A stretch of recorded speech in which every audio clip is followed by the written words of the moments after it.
2 bulan sebelum perayaan Hari Pahlawan 10 November 2024, tepatnya pada Selasa 10 September, pemerintah kota Surabaya menetapkan bekas makam Eropa di Jalan Peneleh Surabaya atau Makam Peneleh sebagai cagar budaya. Penetapan itu memperkaya jumlah dan ragam situs peninggalan bersejarah bertema kepahlawanan yang tersebar di kota pahlawan ini. Makam Peneleh pernah menjadi pemakaman orang Eropa dan warga berkebangsaan lain yang pernah tinggal di Surabaya pada era kolonial. Lokasi seluas 4,5 hektar itu secara resmi dibuka pada 1 September 1847. Makam terus digunakan hingga zaman berganti pasca kemerdekaan dan ditutup secara resmi setelah penguburan terakhir di tahun 1964. Setidaknya 13.000 jenazah dimakamkan di Makam Peneleh selama 117 tahun. Lalu, apa manfaat yang didapat dari sebuah bekas makam Eropa? CNN Indonesia Plus Minus mewawancarai Eri Cahyadi, mantan wali kota Surabaya yang juga menjadi petahana dalam pemilihan kepala daerah tahun 2024. Jadi nanti insya Allah makam Peneleh itu, makam yang Eropa akan kita jadikan destinasi wisata. Karena nanti insya Allah di Peneleh itu banyak sejarah, Mas. Jadi ada rumah Bung Karno, ada rumah Hos Cokro Aminoto, ada Langgar Sepuh di sana, juga ada makamnya Belanda itu.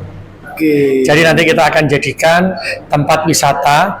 Dan ternyata hari ini ketika itu sudah saya perbaiki sedikit saja, masih sedikit, karena kita masih yang kita bangun masih rumah Bung Karno dan Hos Cokro Aminoto. Ternyata banyak orang Belanda yang datang kembali ke makam itu untuk melihat makam-makam saudaranya. Sampai sekarang masih banyak yang datang. Jadi ini juga bergerak bersama dengan UNER, juga bergerak dengan komunitas-komunitas ya, salah satunya Beganten dan lain-lain begitu. Itu akhirnya datang banyak. Mas Nanang itu bahkan hari ini banyak membawa wisatawan ya. Dosen UNER itu dari mana? Dari Belanda kerjasama datang ke Makam Peneleh itu. Sebagai orang awam ini kita mau tanya, Pak, nanti bentuknya seperti apa sih, Pak? Jadi bentuknya akan kita pugar lagi dengan bentuk-bentuk ya khas Eropanya. Sehingga kita akan ternyata di sana di Makam Peneleh itu ada makamnya wali kotanya pertama di Surabaya. Baru tahu ini, pasti baru tahu netizen, baru tahu ini. Ada yang di sana, yang ini ya, tapi bukan wali kota yang zaman ini ya, tapi yang zaman Belanda dulu. Kolonial ya. Ini zaman kolonial. Jadi itu penanggung jawabnya di Surabaya. Dan ini kita lagi sekarang bekerja sama dengan UNER untuk mendata makam-makam dan komunitas yang ada di Surabaya. Itu mendata makam-makam siapa saja. Setelah itu nanti kita pugar, kita akan lihatkan. Karena kita akan menjadi satu bagian dari sejarah kota Surabaya. Katanya ini, Pak, pembangunan itu kadang-kadang itu mengabaikan masyarakat sekitar. Nah, ini kan mumpung belum jadi wali kota, kita mau tanya ini gimana itu nanti konsepnya. Jadi insya Allah seperti kita membangun kota lama, kita membangun jalan tunjungan yang hari ini luar biasa. Di situ kita gerakkan adalah komunitas-komunitas dan warga sekitar, termasuk UMKM-UMKM-nya. Jalan tunjungan itu, ketika kita berbicara jalan tunjungan, maka di situ banyak yang namanya resto-resto. Tetapi PKL-nya, UMKM-nya di mana? Ada yang di Jalan Genteng. Jadi full itu adalah UMKM. Pelibatan itu nyata nanti. Ya, jadi sama seperti yang itu kita gerakkan. Jadi wong Surabaya tidak boleh dia kalah dengan kemajuan zaman dan mereka yang tersingkirkan. Pak, kita punya Menteri Kebudayaan baru. Kita punya Presiden baru. Kira-kira apa yang bisa dibantu pemerintah pusat dengan proyek ini? Pemerintah pusat itu luar biasa. Seperti ono pawe vagansa bunga, terus ono rujak ulet. Itu selalu bergerak dengan Kementerian Pariwisata awak dewi. Nah, insya Allah termasuk pembangunan Makam Peneleh ini kita bergeraknya bersama dengan UNER, juga dengan pemerintah Belanda, juga kita sampaikan kepada kementerian, pemerintah pusat. Terus kalau komunitas-komunitas, yang penting pikiranku masih citok. Kalau iki wis mlaku, kalau sudah berjalan, maka ini adalah milik bersama, bukan hanya diramaikan pemerintah, tapi bagaimana kita memanfaatkan tempat ini untuk pergerakan bersama. Dana dari pusat tolong dikucurkan. Amin. Tim ahli Cagar Budaya Surabaya, Retno Hastianti dan sejarawan Kuncarsono Prasetyo menjelaskan publik akan mendapatkan berbagai macam hal positif dari keberadaan makam Eropa Peneleh. Makam Eropa yang di Peneleh ini termasuk makam yang tertua ya di Surabaya nih Pak Ye. Makam, dan itu sebetulnya tidak hanya sekedar makam seperti biasa, tetapi dia juga menjadi bukti sejarah bahwa Surabaya itu dulu itu kota yang sangat luar biasa, kota dagang, kota yang pluralis. Semua bangsa datang ke sini. Nah, ibu kota perdagangan mungkin ya di Indonesia Timur ya pada saat itu ya. Bayangkan mulai dari zaman dulu itu sudah didatangi orang segitu banyaknya. Mereka datang tok itu nggak apa-apa loh Pak, tapi sampai meninggal di sini menunjukkan bagaimana kerasan kan. Iya. Jadi sebetulnya kalau kita lihat seluruh layer sejarah kita itu selalu menunjukkan jejak-jejak masa lalu yang tidak hanya dimiliki oleh origin people-nya kita ini ya, bahkan kita setiap orang itu memiliki mungkin nenek moyang yang tidak dari Surabaya. Apakah kita kemudian tidak boleh menyebut mereka orang Surabaya? Jadi kalau dia sudah dari lahir sampai meninggal atau bahkan dia datang meninggal di Surabaya, apa tidak boleh kita katakan dia orang Surabaya? Mereka sebetulnya warga Surabaya loh, Surabaya citizen loh Pak, gitu. Aslinya ya, in reality dia datang beraktivitas, kemudian apapun rasnya. Iya betul. Kalau kita lihat pembelajaran sejarah kita itu sebetulnya kan ada berbagai metode. Ada yang pakai lihat buku, ada dihafalkan, ada yang pakai digambar, pakai komik. Jadi dengan kemana si Peneleh, mereka belajar sejarah sambil menikmati jejak sejarah yang ada, belajar langsung, belajar melalui tidak hanya memandang saja, tetapi vibe-nya itu juga. Di sana juga kita pernah ke sana ya, kalau kawan-kawan mau ke sana silakan. Jadi ada bangunan-bangunannya di makam itu kan. Betul. Itu berbeda dengan makam kebanyakan di Indonesia. Gaya Eropa. Betul. Kita berharap ini bisa menjadi bermanfaat yang lebih baik lagi, maka kita gunakan sebagai living library. Masing-masing orang itu ada catatannya, Bu? Iya, ada. Catatan itu tidak hanya catatan buku, tapi juga langsung catatan di makamnya itu loh, Pak Iman. Oh, itu ada. Oh iya, tadi kalau kawan-kawan lihat ya nanti ya, itu ada misalnya tulisannya siapa, si A.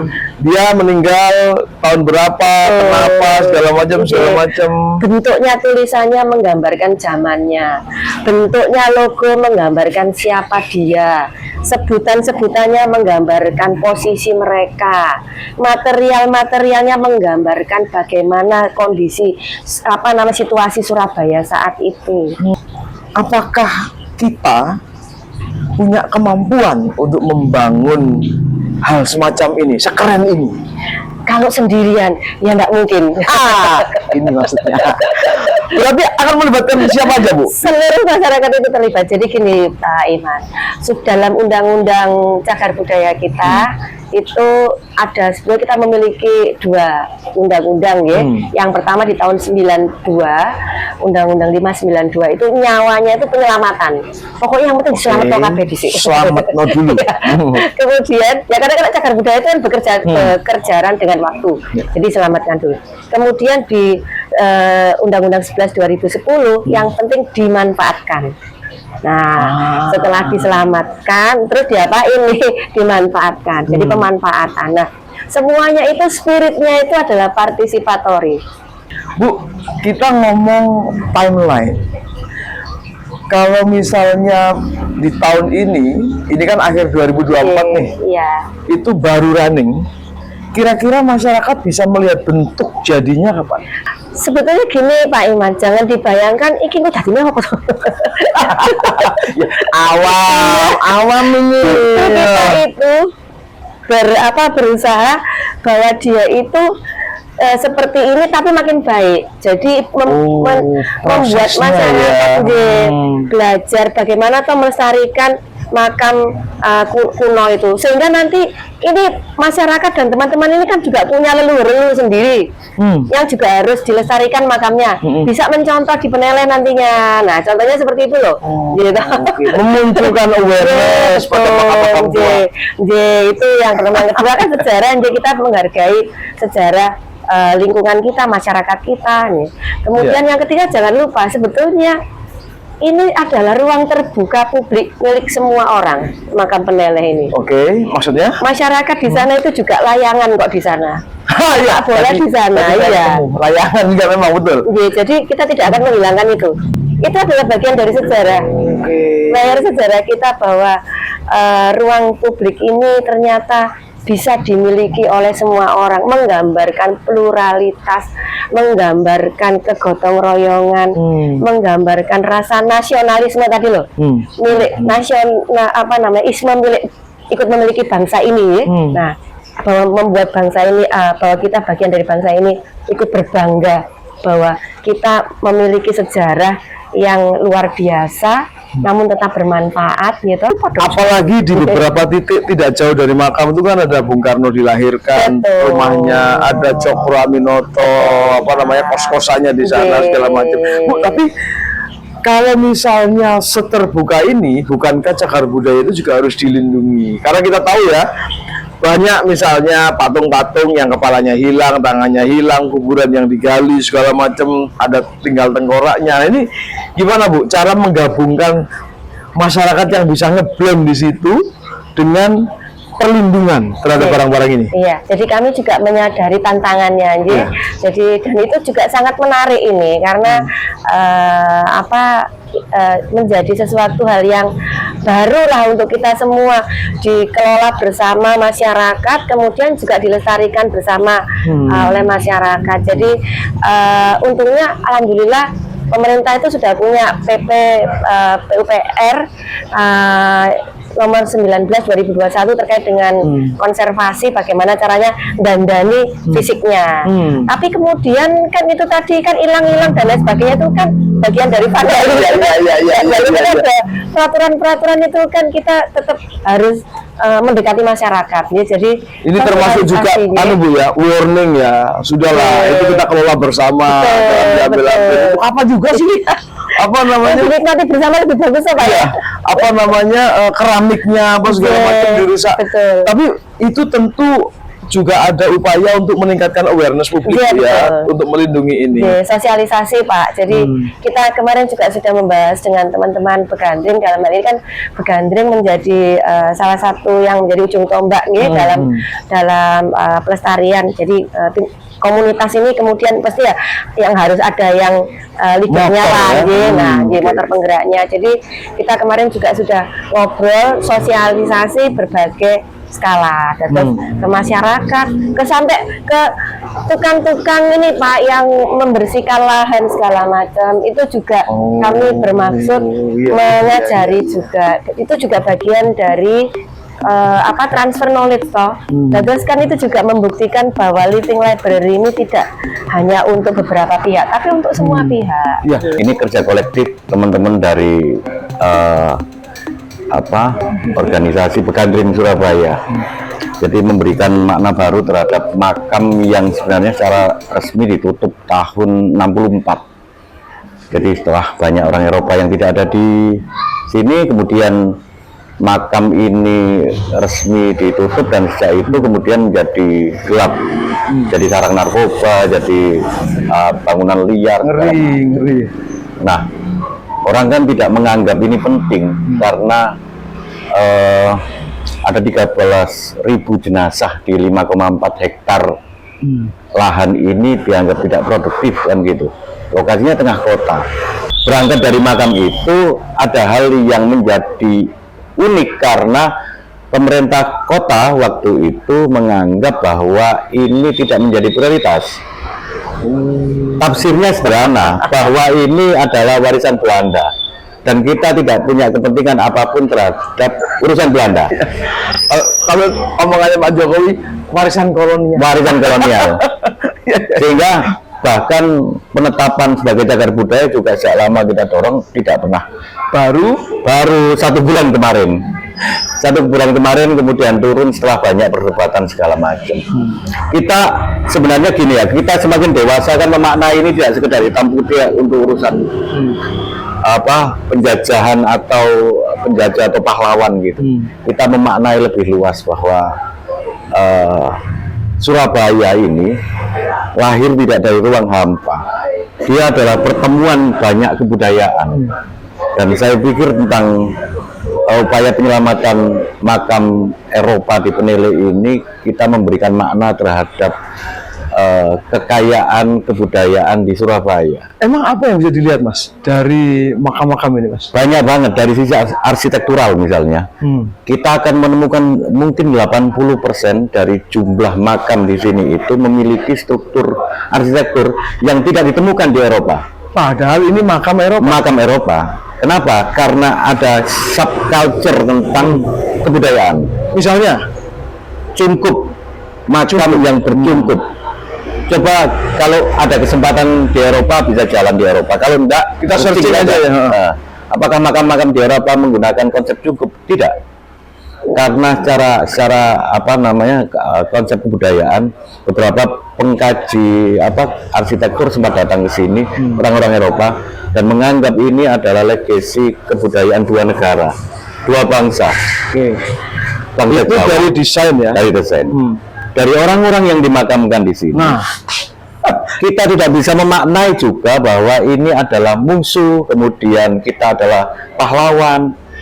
Tidak bisa serta-merta hitam putih seperti itu. kenapa itu? Apakah ada person yang Beberapa orang, saya ambil contoh satu tentang sosok namanya Herman van der Toek.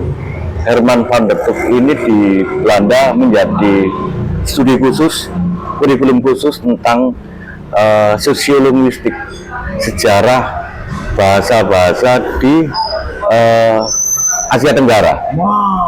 Herman van der Toek ini yang sebenarnya kita menganggap sebagai peletak dasar bahasa Indonesia sebelum Indonesia ada. Sebelum kajian tentang bahasa itu muncul, si Herman ini sebenarnya translator dari Bible, dari bahasa Belanda ke bahasa-bahasa daerah, bahasa Karo, kemudian bahasa Jawa, bahasa Sunda, bahasa Bali, bahasa Lampung. dia dimakamkan di sini? Dia dimakamkan di sini.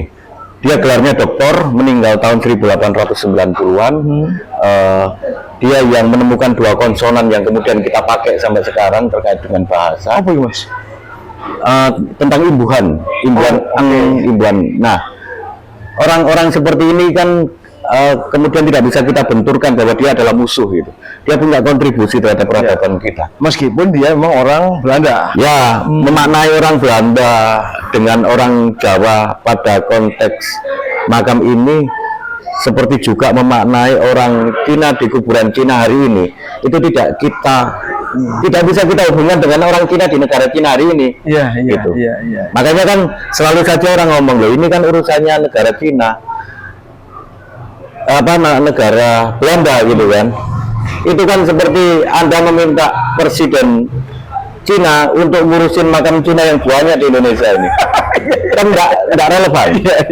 Bahwa kemudian dia beras Belanda, beras Cina, beras Eropa yang lain, itu karena iya. Tetapi kontribusi itu kan keilmuan itu kan bebas nilai. Ada banyak sebenarnya, tidak hanya orang Belanda di sini, ada orang Armenia. Teman-teman semuanya di seluruh Indonesia, mungkin tidak hanya di Indonesia. Kalau kita bicara tentang kajian-kajian visual, komunikasi visual tentang foto, dasar rekonstruksi Candi Borobudur segala macam, foto-foto awal itu kontribusinya dari Johannes Curtian, makamnya di sini. Itu orang Armenia. Kemudian dia menjadi pionir fotografi dunia karena dia lahir di periode ketika fotografi baru ditemukan. Kemudian dia melalang buana dari Armenia, kemudian ke Turki, ke Mesir, ke Singapura, kemudian berakhir di Surabaya dan memberikan banyak kontribusi tentang karya dokumenter awal Hindia Belanda. Tentang makam PJW Peres, salah satu tokoh yang dalam catatan Diponegoro menurut Diponegoro sendiri, bukan menurut kita, Peres ini berjasa dalam mengupayakan Diponegoro untuk dikembalikan lagi ke Jawa setelah diusir. Jadi Orangnya ada di sini. makamnya di sini. Jadi penulis perang Diponegoro, Profesor Peter Carey sempat cerita banyak ketika ziarah kubur di sini. Oke, sebentar Mas Gunjar. Berarti pertama tentang desain, kedua Ya. tentang orang-orang yang dimakamkan. Iya. Soal yang hubungannya dengan publik, apa Nah, kira-kira? sekarang kan sebenarnya sejak makam ini ditutup kan publik menganggap ini tidak penting, tidak berkait hubungan langsung dengan mereka, sehingga publik tidak pernah bisa memaknai ini menjadi sesuatu yang penting. Ya, Jadi kerusakan kemudian muncul segala macam. Ini periode-periode ada Mas ya. Misalnya barang-barang yang dicuri segala macam. banyak, hampir semua makam ini sebenarnya ada patungnya. Tapi sekarang mungkin tersisa 5% lah dari seluruh kawasan ini yang tersisa patung-patung. Ketika sudah menjadi cagar budaya, artinya sudah stop, nggak boleh. Nggak boleh. Dan ketika ada perusakan, pencurian segala macam, pidana. Nah, Kemarin-kemarin aman. Marmernya yang hampir semuanya didatangkan dari Carrara, Italia Utara itu juga banyak yang hilang, banyak sekali. Nah, publik tidak menganggap itu penting sampai kemudian kami memantik upaya penyelamatan itu. ada inisiasi. Ada inisiasi yang kami bangun, dan kami berharap agar ini menjadi semangat bersama, tidak hanya niat saya. Pemerintah gimana Mas? Ketika itu disampaikan. Ya, awalnya seperti yang saya ceritakan itu tidak ada kontribusi apapun kecuali pengamanan ya. Jadi ditutup, pintu pagarnya ditutup, setiap orang tidak boleh masuk, cuman itu aja. Tapi upaya rekonstruksi, revitalisasi, apapun yang terkait dengan penyelamatan yang Itu hampir tidak ada. Ketika idenya kawan-kawan muncul, ketika idenya kawan-kawan muncul, kemudian Bu Retno Astianti waktu itu komunikasi dengan kita. Kebetulan beliau adalah Ketua Tim Ahli Cagar Budaya Surabaya, agar kita meminta dukungan internasional untuk penyelamatan ini. Nah, upaya itu dilakukan ketika waktu itu ada open proposal dari Dutch Culture Belanda, di-approve, kemudian sama pemerintah, sama Dutch Culture di-approve, tapi kemudian konsepnya, modelnya adalah matching fund, jadi pembiayaan bersama. Dutch Culture mengeluarkan uang, pengantin harus mengeluarkan uang. Ini kan balik lagi guyon.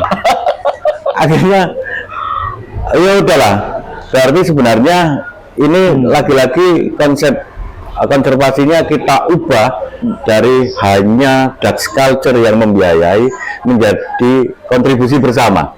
Untuk semua yang akan dilakukan itu, apa sih Mas hubungan erat dengan cerita kepahlawanan di Surabaya, Mas? Sebenarnya begini Mbak, kita kan tidak juga kemudian menarik garis lurus antara pahlawan dengan Penjajah.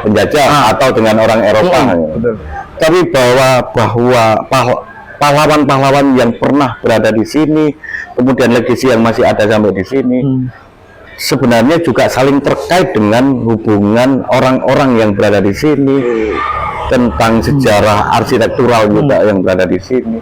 Kalau kemudian kisah kepahlawanannya, misalnya kalau menghubungkan direct gitu ya, ada satu kasus, ada dalam sebuah catatan tentang pertempuran Surabaya yang berada di kawasan ini.